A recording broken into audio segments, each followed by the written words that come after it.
이 시간 봉독해드린 누가복음 20장 9절에서 18절 말씀을 근거로 하나님을 제대로 알아가는 삶이라는 제목으로 말씀을 나누도록 하겠습니다. 코로나19로 인해서 많은 분들이 어려움 속에 있습니다. 여러 가지 자영업자들은 정말로 많은 사업의 어려움을 겪고, 또 직장인들도 마찬가지고, 또 학생들도 마찬가지로 어려움을 겪고 있는 시기입니다. 근데 그 시기 속에서도 굴하지 않고 각자가 자신들만의 행복을 위해서 최선을 다해서 노력을 합니다. 사랑하는 가족들, 또 편히 거할 수 있는 집, 그리고 필요한 것을 구할 수 있는 풍족한 물질, 그리고 자신의 꿈을 이루기 위한 노력 등등이 우리가 살아가면서 그러한 행복을 느끼기 위해 필요한 것들입니다. 그것을 위해서 여러 가지 환경이 어려운 지금 요즘 이 상황 속에서도 많은 분들이 최선을 다해서 노력하고 있는 것입니다. 그런데 우리 그리스도인들은 이런 행복을 위해서 노력하는 것 당연히 중요하지만 그것으로 만족하면 안 되고 한 가지가 더 덧붙여져야 합니다. 그것이 뭐냐면 나의 하루에 집중하는 나머지 하나님의 하루에 집중하지 못하는 그러한 행동을 해서는 안 된다는 것이죠. 우리가 그리스도인이 되었다라면 우리의 소유나 우리의 시간이라고 말하는 그 모든 것들은 다 하나님의 소유이고 하나님의 시간입니다. 우리가 하나님을 위해서 나의 하루를 보내는 것이 아니라 주님이 주신 하나님의 하루를 보내는 것이라는 것을 잊지 말아야 하는 것이죠. 우리가 평범한 일상을 살아가면서 하나님과 교제하는 법을 배워 나아가야 하고, 내가 아니라 내 삶의 모든 순간순간마다 하나님께서 드러나는 일들을 감당해야 합니다. 그런데 마귀는 우리로 하여금 그 세상 일과 하나님의 일을 딱 두 가지로 구분하게 하는 이원론적인 삶을 살아가도록 끊임없이 우리를 속이려고 들고 있습니다. 주님은 우리 안에 계십니다. 우리가 주님께 마음을 드릴 때 그분께서는 언제 어디서나 우리를 통해서 나타나시고 삶을 통해서 우리와 교제하기 원하십니다. 그 시간과 그 장소를 통해서 하나님께서 우리의 기도를 들으시고 친히 나타나기 원하시는 것입니다. 그래서 우리가 보내는 하루 24시간, 1년 365일, 그리고 우리가 행하는 모든 일은 우리의 것이 아니라는 그러한 고백에서부터 출발이 되어져야 하는 것이죠. 모든 것은 하나님의 것입니다. 내 삶이 내게 아니라는 것입니다. 하나님께서 우리를 만드셨고 우리의 생사화복을 주관하십니다. 우리가 결정하는 것 같지만 우리가 결정하는 그 능력도 하나님이 우리에게 주셨기 때문에 그것이 가능하다는 것이죠. 아닙니다. 제가 다 알아서 합니다. 그 다 알아서 하는 것도 하나님이 능력을 주셨기 때문에 가능한 것입니다.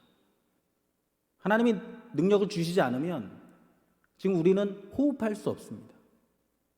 오늘 점심을 되게 맛있는 걸 먹고 왔는데 하나님이 능력을 주시지 않으면 절대로 그 맛있는 음식을 소화해낼 수가 없는 것이죠. 여러 가지로 우리의 모든 삶은 하나님의 것이라는 것을 우리는 기억해야 합니다. 우리가 하나님의 자녀라면 하나님이 이미 우리 안에 있다라는 것이죠. 그렇기 때문에 날마다 마귀와 우리들은 치열한 영적 전쟁을 벌이고 있는 이 세상 속에서 우리는 살아가고 있는 것입니다. 마귀는 아니야, 너의 인생은 너의 것이야, 너의 하루지 무슨 소리 하는 거야. 그런데 하나님께서는 그 모든 것이 하나님의 소유권 안에 있다라는 것을 우리에게 말씀하고 싶어 하시는 것입니다.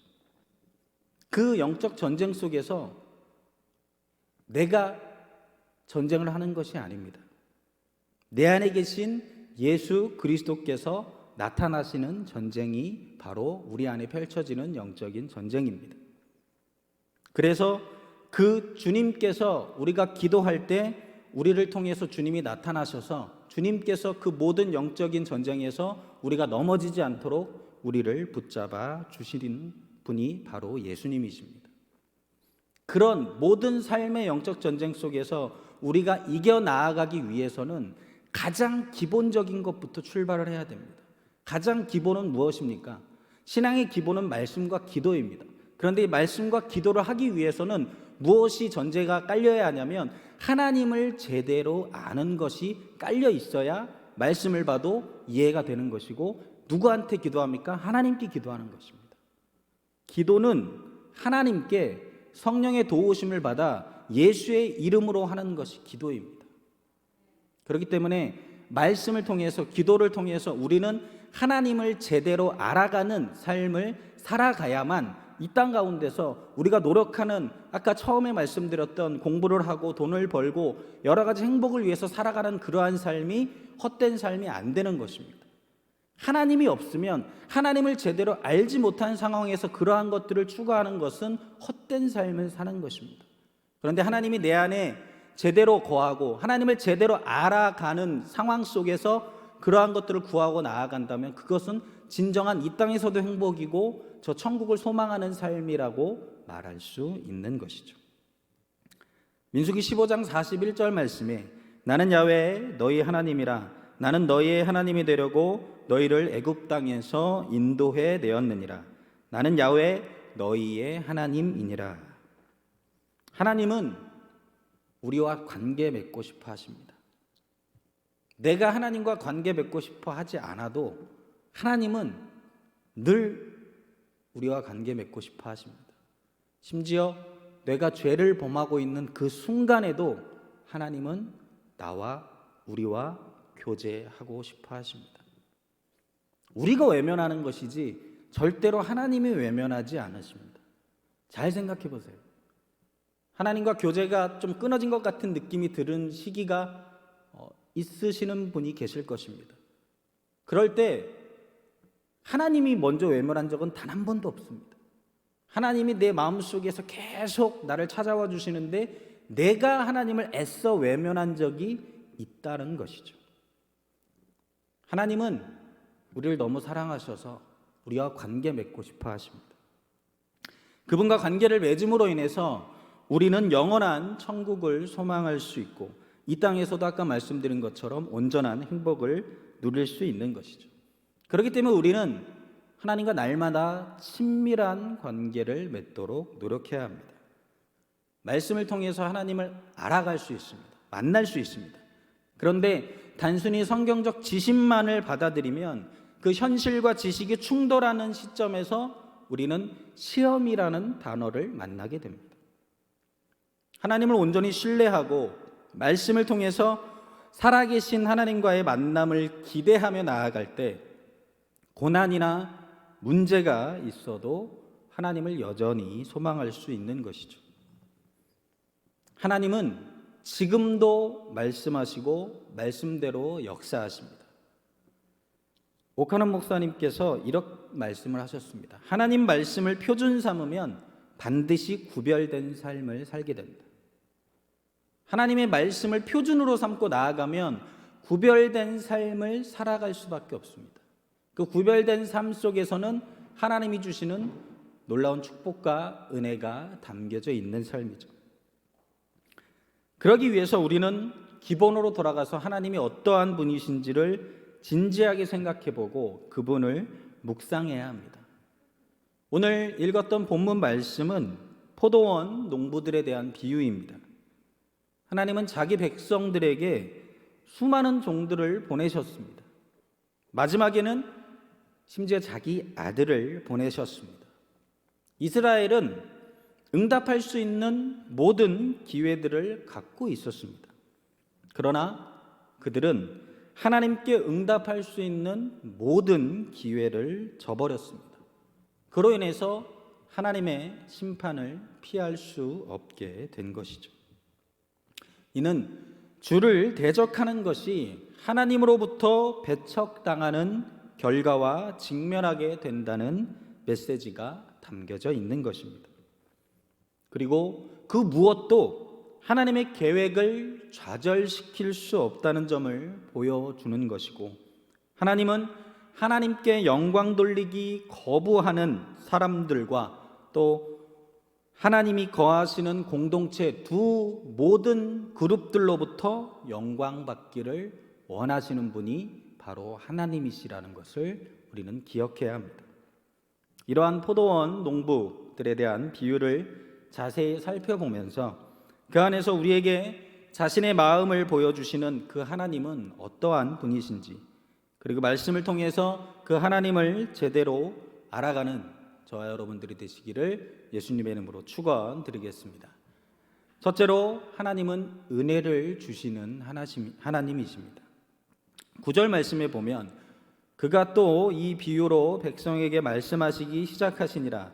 한 사람이 포도원을 만들어 농부들에게 새로 주고 타국에 가서 오래 있다가, 이렇게 기록하고 있습니다. 포도원을 만들어서 한 사람이 농부들에게 새를 준다라고 기록하고 있습니다. 기본적으로 하나님은 우리에게 축복을 허락해 주시기 원하시는 분이십니다. 하나님은 우리가 이 땅에서 복된 삶을 살기 원하신다는 것입니다. 하나님은 우리가 이 땅에서 고난당하고 이 땅에서 슬피 울며 좌절하다가 낙망하고 낙심하는 그러한 삶만 사는 것을 원하시는 분이 아니십니다. 하나님은 좋으신 하나님이십니다. 그 은혜의 하나님께서 우리가 이 땅에서 하나님이 허락하신 그 축복을 온전히 누릴 수 있도록 하나님께서 우리에게 은혜를 부어 주신다는 것입니다. 그래서 우리들이 이 삶 속에서 원하는 삶을 살아갈 수 있도록 우리들에게 축복의 터전을 열어주시는 것입니다. 우리가 마음껏 시도해 볼 수 있도록 우리에게 선택의 기회를 주시는 것이죠. 잘 생각해 보십시오. 여러 가지 신앙생활을 하다가 선택을 했을 때 누군가의 조언을 듣고 선택한 적은 있지만 내가 다 선택한 것이죠. 다른 사람이 대신 선택해 주지 않았습니다. 모든 선택은 내가 한 것입니다. 그 선택을 할 수 있도록 하나님께서 우리에게 터전을 열어주신 것입니다. 은혜를 주시기 위해서 우리에게 기회를 부어주셨다는 것이죠.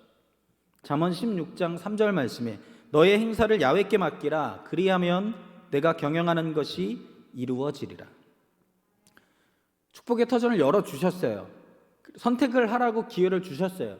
그때 진짜 축복을 누리는 방법은 선택은 네가 해봐. 그러니까 옳다구나 하고 내가 바로 선택하는 게 아니라 하나님께 다시금 슬며시 내어드리는 겁니다. 하나님, 제가 이것을 선택하는 것이 맞는 것인지 하나님께 다시 한번 구하고 다시 한번 확인받고 싶습니다. 하나님께 맡깁니다. 그렇게 하나님 앞에 다시 맡기는 인생이 복된 인생입니다.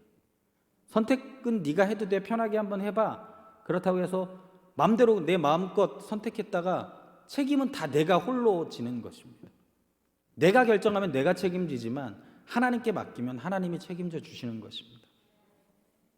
내가 책임지고 고통 속에서 아둥바둥 살면서 어떻게 되나 걱정하는 것보다 하나님께 맡기고 하나님의 결과를 기대하면서 기다리는 것이 진짜 지혜 있는 삶인 것이죠.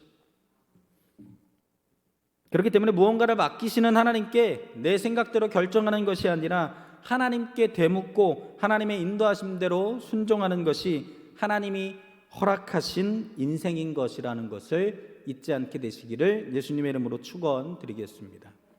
그리고 은혜 주시는 하나님은 9절 말씀을 다시 보면 그가 또 이 비유로 백성에게 말씀하시기를 시작하시니라. 한 사람이 포도원을 만들어 농부들에게 새로 주고 타국에 가서 오래 있다가 농부들에게 새로 주었다라고 기록되어져 있습니다.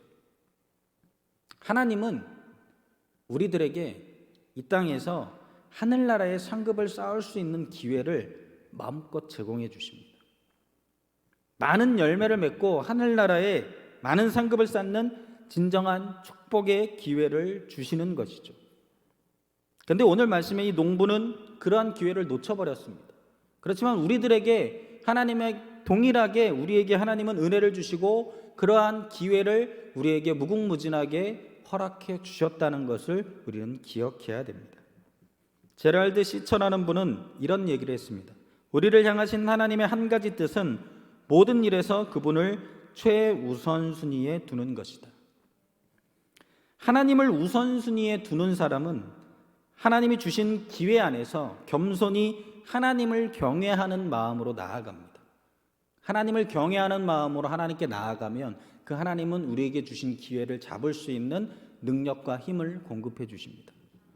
오늘 우리에게 부어주시는 능력과 힘을 놓치지 않고 그 손 붙잡고 그 하나님의 은혜를 온전히 누리는 저와 여러분들 되시기를 예수님의 이름으로 축원드리겠습니다. 또한 9절 10절에 보면 그가 또 이 비유로 백성에게 말씀하시기를 시작하시니라. 한 사람이 포도원을 만들어 농부들에게 새로 주고 타국에 가서 오래 있다가 때가 이름에 포도원 소출 얼마를 바치게 하려고 한 종을 농부들에게 보내니 농부들이 종을 몹시 때리고 거저 보내었거늘. 이렇게 기록되어져 있습니다. 타국에 가서 오래 있다가 때가 이름에 이제 일이 시작됩니다. 맡겨놓은 것을 이제 결산한 때가 다가온 것이죠. 홍민기 목사님의 더 이상 내려갈 곳이 없었다라는 책에 이런 내용이 있습니다. 신앙에서 가장 못된 것은 자기가 중심되는 것이다. 신앙에서 가장 잘못된 것은 자기가 원하는 대로 사는 것이다. 신앙에서 가장 타락한 것은 자기 원함대로만 구하는 것이다.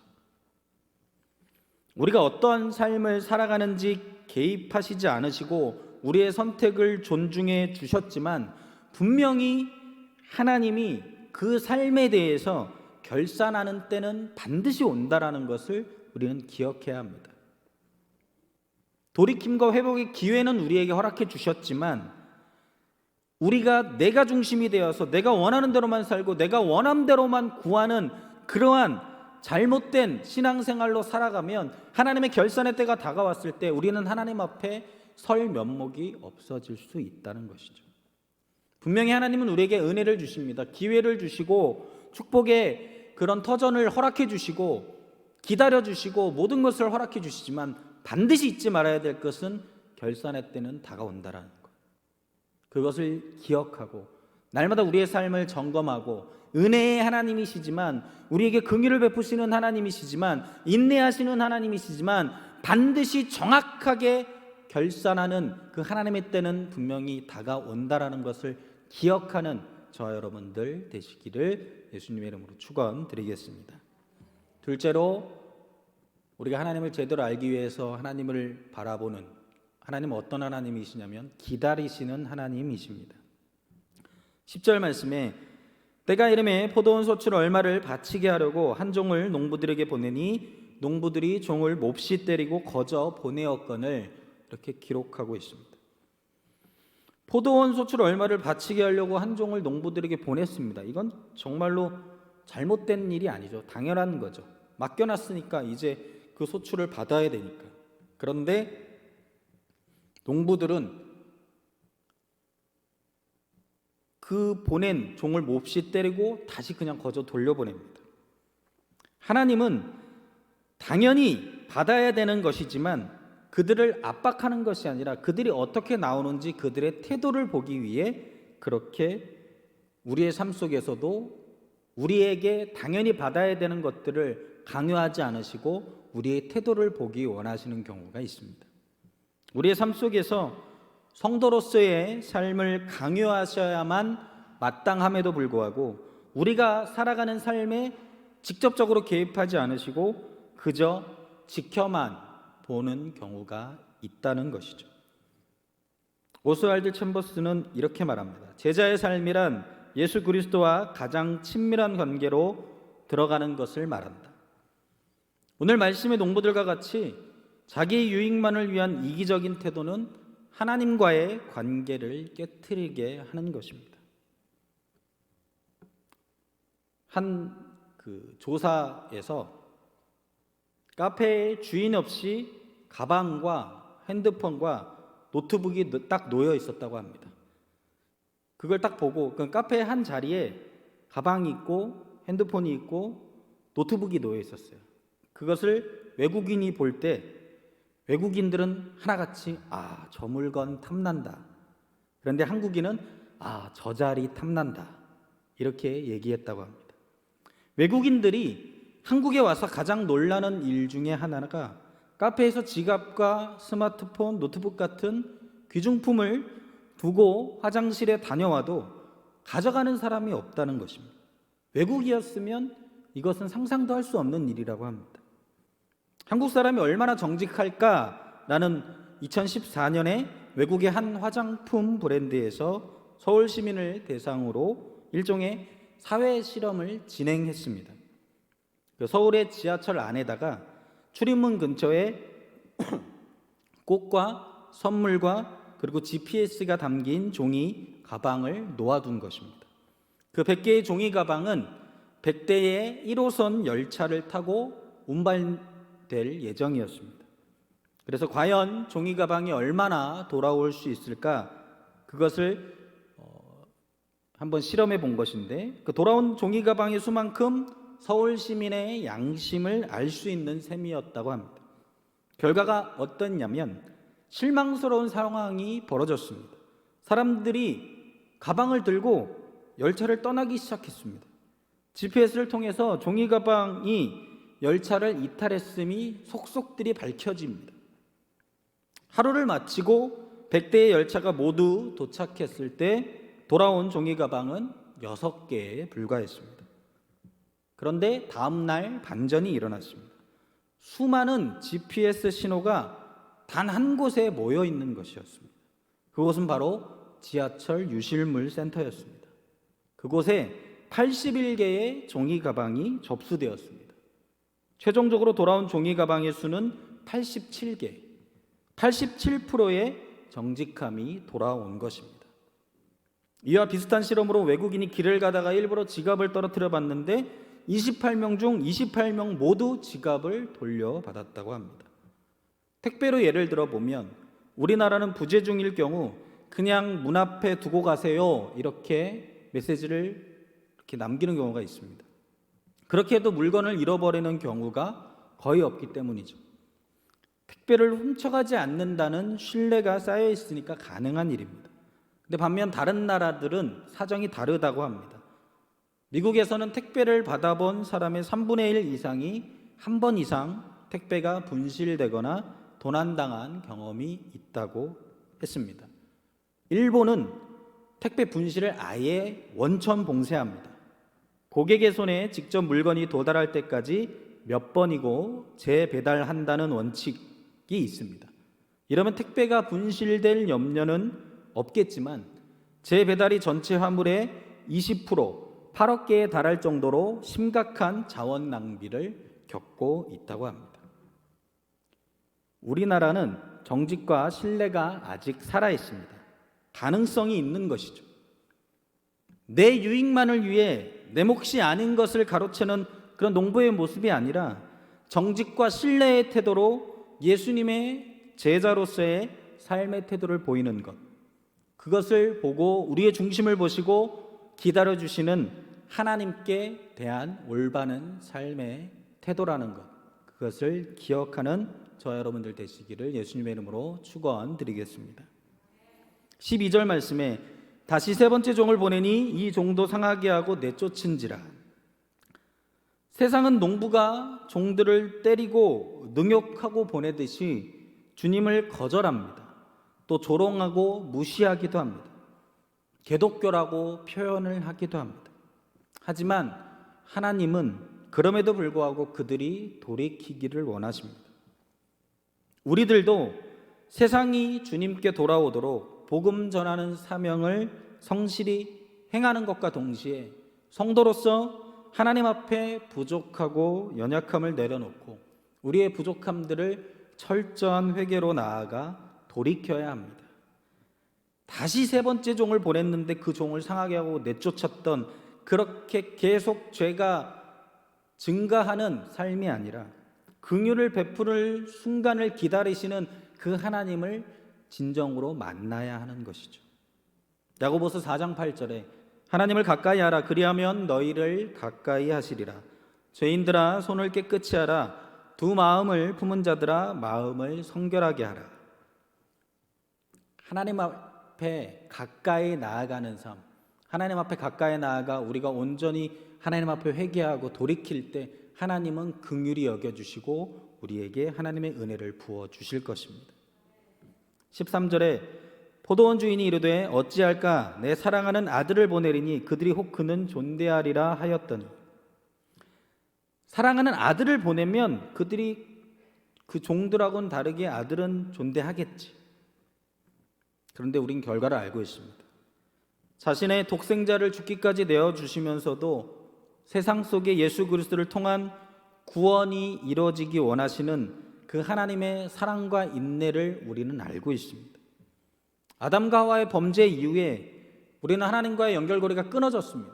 그런데 예수님을 통하여서 다시 끊어졌던 연결고리가 회복이 되었습니다. 하나님과 우리의 사이가 연결된 것이죠. 자신의 독생자를 죽이면서까지 십자가에 매달면서까지 우리를 사랑하시는 그 마음을 절대로 포기하지 않으신 그 하나님, 아낌없이 우리에게 부어주시고 우리가 돌아오기를 기다려주시는 하나님을 우리는 알아야 하고 기억해야 하는 것입니다. 오수일문의 내 목소리를 들으라 라는 책에 내 영이 내 영 안에 거할 때 나의 빛이 내 영혼의 모든 어두운 곳들을 없애버린단다, 이렇게 기록되어져 있습니다. 예수 그리스도를 통한 온전한 사랑을 기꺼이 실천하시는 그 하나님의 은혜를 우리들은 바라보며 살아가야 하는 것이죠. 그렇게 날마다 우리에게 당신의 사랑을 허락해 주시기 위해서 우리를 기다려 주시고 인내해 주시고 참아 주시는 그 하나님을 바라보고 날마다 그 하나님을 묵상함으로 우리의 모든 것을 하나님께 맡기고 돌이키고 그 하나님께 온전히 순종하며 나아가는 저와 여러분들 되시기를 예수님의 이름으로 축원드리겠습니다. 마지막으로 주관자가 되시는 하나님입니다. 16절에 와서 그 농부들을 진멸하고 포도원을 다른 사람들에게 주리라 하시니 사람들이 듣고 이르되 그렇게 되지 말아지이다 하거늘, 이렇게 기록되어져 있습니다. 하나님의 인내와 관용은 영원하지 않습니다. 아까 처음 말씀드린 것처럼 때가 되면 반드시 하나님의 심판은 임하게 됩니다. 그렇기 때문에 우리는 있는 모습 그대로 하나님께 나아가서 그분의 긍휼하심을 구해야 합니다. 하나님은 우리가 있는 모습 그대로, 죄진 모습 그대로, 상처받은 모습 그대로, 질병에 고통당하고 있는 모습 그대로 주님께 나아오기를 원하시는 분이십니다. 그렇게 있는 모습 그대로 나아가면 만나주시고 돌이켜주시고 회복시켜주시고 위로해주시고 붙잡아 주실 것입니다. 17절 말씀에 그들을 보시며 이르시되 그러면 기록된 바 건축자들의 버린 돌이 모퉁이의 머릿돌이 되었느니라 함이 어찌미냐. 사람들이 버리고 외면한 예수님을 통해서 하나님은 당신의 구원의 역사를 이루어 가십니다. 그렇기 때문에 우리들은 예수님을 머릿돌 삼은 이 교회 안에서 성도로서 감사와 찬양으로 나아가야 합니다. 진정한 예배자가 되어서 예배의 주관자 되시는 하나님만을 바라보고 그 주의 보혈을 의지함으로써 삶으로 드리는 예배로 나아가야 하는 것입니다. 그러기 위해서 히브리서 12장 2절 말씀에 믿음의 주여 또 온전하게 하시는 이인 예수를 바라보자. 그는 그 앞에 있는 기쁨을 위하여 십자가를 참으사 부끄러움을 개의치 아니하시더니 하나님 보좌 우편에 앉으셨느니라. 주님을 바라봐야 합니다. 온전한 예배로 나아가기 위하여서는 예수 그리스도의 보혈의 공로가 필요합니다. 주님의 그 십자가를 바라보고 묵상하고 그 주님의 십자가의 사랑을 허락하신 그 하나님을 바라보게 될 때 우리는 우리의 삶 속에서 그러한 예배자로서의 삶에 승리할 수 있게 될 것입니다.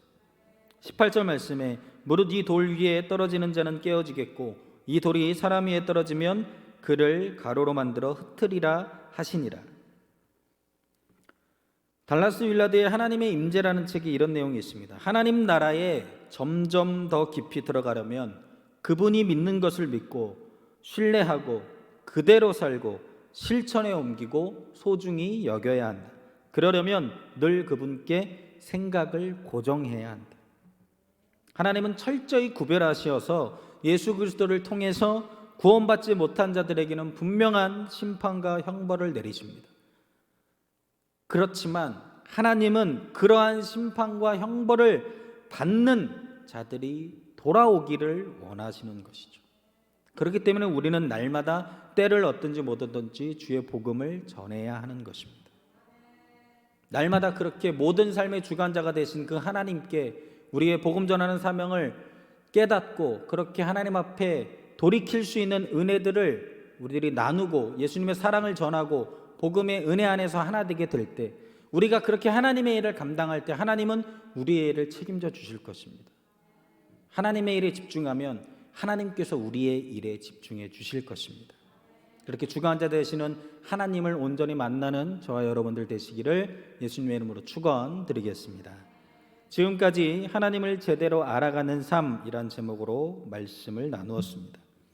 찰스 스탠리 목사는 그리스도의 삶의 본질은 일련의 규칙과 규율이 아니라 구세주와 함께 매 순간 친밀한 관계를 나누는 것이다. 인간적인 용납의 문제가 아니라 하나님이 우리를 용납하신다.